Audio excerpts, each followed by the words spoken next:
Good morning. Molweni bethuna. Ndiqombana namhlanje manje ke ndize ndizonisherela ingcinga zam zanamhlanje.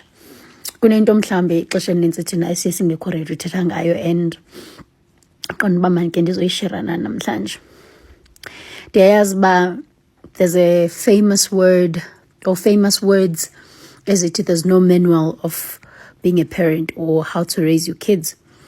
Kodwa guys, kunezinto ezibalulekile engicifama sibalulekile ezi-basics as much as omnye umuntu uzokuxelela uba my norms are not yours and your norms are not mine.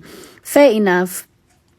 Kodwa uke ucinge mhlambe xa ujonga iintsana zakho uthi obawo kungenzeka ntoni na uba uThixo angandikhumbula ngomso. Kungenzeka ntoni na ngeentsana zam. In a sense yoba khawuke noko uqeqesha abantwana bakho. In a sense yoba uThixo xa ethe wakukhumbula ngomso abe khona umuntu ozoba willing ukuthatha abantwana bakho akuncedise ukukhulisa bona. Yey, siyazibona izinto apha emizini okanye xa sivakashelwe abantwana ufumaniseke uba umntana uvakashile uxhumaxhuma ezisofeni, umzala kakhuzi, uyaphaka umntana khona uyakroba phayana ezimbizeni, uyabuza uba kutheneni umphakele into ethile inyama encinci kangaka, umzala akathethi nto. Qalapho ke njengoba kuthiwa ligotyolo selincinci. Into ezimbalwa ukufundisa umntwana uba makacele instead of uyafuna. Fundisa umntwana uba enkosi, umntwana angafeel entitled and all that. Uke ucinge mhlambe wena uba ukhulisa abantwana bakho indlela yokuba bangakwazi ufitha enough nabanye abantwana. Ewe, kuye kutshiwo kuthiwa alukho uthando oludlula uthando lomzali emntaneni wakho. Kodwa uba uThixo ukukhumbulile ngomso okanye uThixo unikhumbulile ngomso abantwana bakho bayoze bathini? Bayoze bathini? Bazawufika emizini abantu bafike abantu bengenamdla abantwana bakho bakaloku abantwana bakho abantwana abandlongondlongo. Abantwana abanganambulelo, abantwana abangakhuzwayo.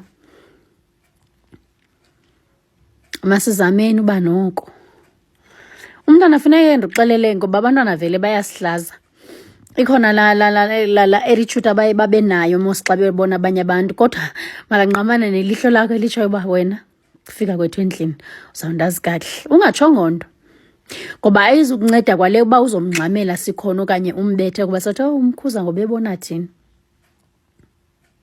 Kubalulekile nyani uba ngamanye amaxesha sike sizibuze uba ubuThixo uyasikhumbula ngomso. Kubani na umuntu ongaba willing kuba abathatha abantwana bakho ngenxa indlela ubakhulise ngayo okanye ngenxa yendlela abantwana bakho baye baziphathe ngayo. Andinokwazi nam ndithi ndiyakuncedisa noba ubuyitshomi yam. Andinokwazi hlala nabantwana mna bakho xa ndizobakhuza athi you're not my mother. Athi I've got rights. I don't want. The basic things, guys, is very important. Bendingafuni uyitsala ke kodwa ke benisithi mandike ndishere ezo thoughts zam ezo.